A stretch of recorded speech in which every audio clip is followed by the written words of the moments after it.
Oi pessoal, hoje a gente vai estudar óptica, o primeiro assunto da terceira unidade. Vamos ver a introdução de óptica. Então, o que é óptica? Óptica é o ramo da física que estuda a luz. Então, tem uma área da física que estuda a luz, as aplicações dela, o que é luz, como ela se propaga, os efeitos. E aí, esse setor da física, esse ramo da física, né, que estuda a luz, é chamado de óptica. A gente tem que lembrar o seguinte, daquelas aulinhas do primário, que existem corpos que emitem luz própria. Então, os corpos que emitem luz própria são fontes luminosas. E os que não emitem são os corpos iluminados, né? Quem são os que emitem luz própria? O sol, a vela, as lâmpadas, a luz aí em sua casa, o celular, a televisão, os faróis do carro, vários e vários objetos que têm luz própria. Os raios de luz são emitidos em todas as direções, então quando emite um feixe luminoso, ele vai para todas as direções. É por isso que quando a gente acende a luz da sala, do quarto, da nossa casa, todo o ambiente fica iluminado de forma instantânea. Por isso podemos ver a fonte de luz, porque ela ilumina em todas as direções.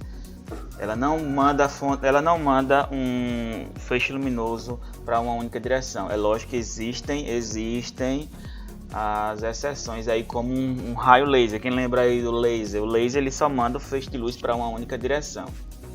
Então, a gente tem que lembrar o seguinte, que a luz, apesar dela ir para todas as direções, ela sempre se propaga em linha reta.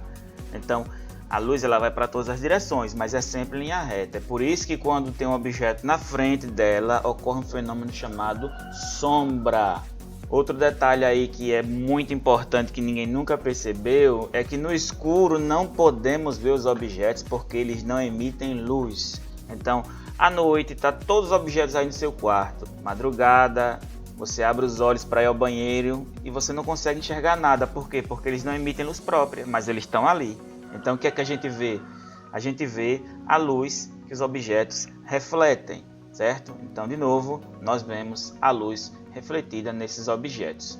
Os raios de luz são independentes. O que é que significa isso? Significa que um feixe luminoso não atrapalha o outro feixe luminoso. Então, um exemplo prático, quando a gente está viajando de carro à noite e vem um carro no sentido contrário, coloca o farol alto, mesmo que você coloque o farol alto nele, você vai continuar sendo encandeado pela luz. Então, uma fonte luminosa não impede a outra fonte luminosa de emitir luz. Então, eles são independentes, uma luz não atrapalha a outra. Podem se cruzar e não interferem um no outro. Acabei de falar sobre a questão da viagem de carro à noite, e aí os dois faróis de carro eles vão se cruzar e não vão interferir um no outro. Por quê? Porque eles são independentes. Então, as componentes da luz branca. Então, pessoal, Isaac Newton em 1666 ele verificou que a luz branca do Sol é composta de várias cores. O que é que a gente tem que lembrar? Que a luz branca ela é o conjunto de todas as cores juntas. Como é que a gente faz para separar essas cores? A gente usa um prisma. Então a gente faz a luz branca passar por um prisma. O prisma vai fazer com que a luz faça uma curva.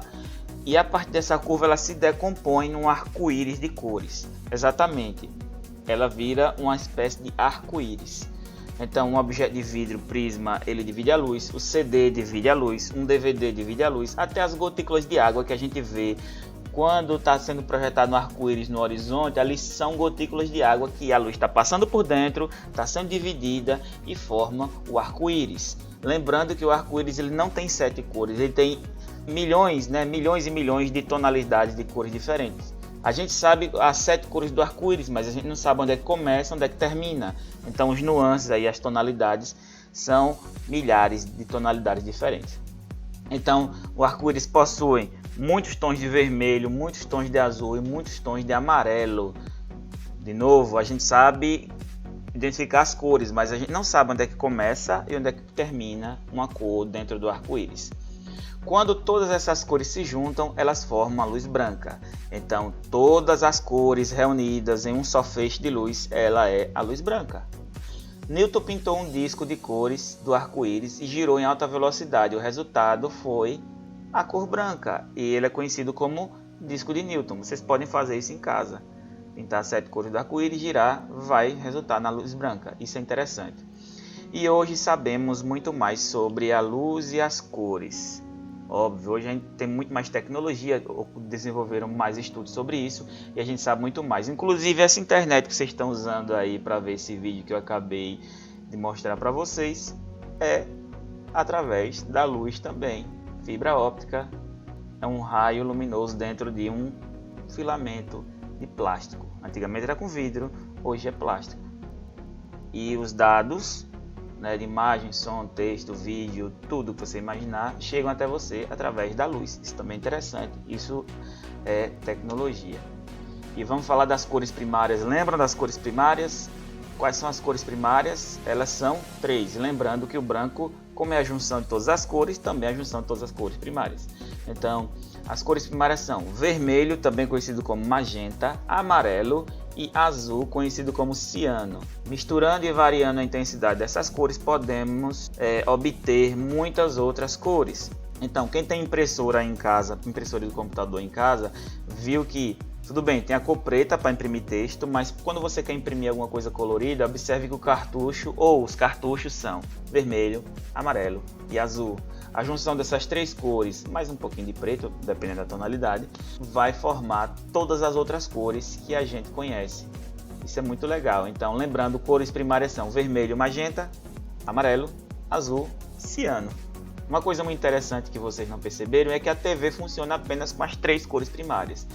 Isso mesmo. Se você chegar, ligar a televisão e botar a cara na televisão, se ela for uma televisão antiga, né, a televisão de tubo, você vai ver 3 barrinhas, uma barrinha vermelha, uma barrinha amarela, uma barrinha azul. Elas vão piscando, ligando, acendendo e apagando de forma diferente, intensidade diferente, e formam todas as outras cores.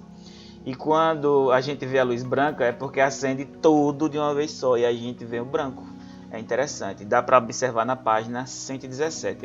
Hoje, com as TVs de LED, fica mais complicado ver porque os pontinhos são menores. Aí é quase que impossível ver a olho nu, mesmo que você coloque a cara perto da televisão. As televisões de hoje, né, elas têm pixels, são pontinhos. Antes, elas tinham quadradinhos com filetes. E esses filetes, são 3 filetes, cada filete é uma cor primária.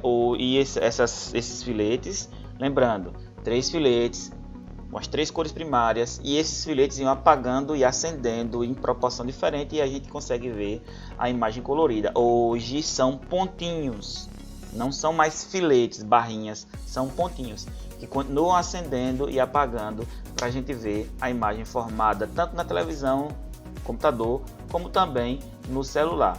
E o interessante é que se acender tudo é branco, mas se apagar tudo é preto, né?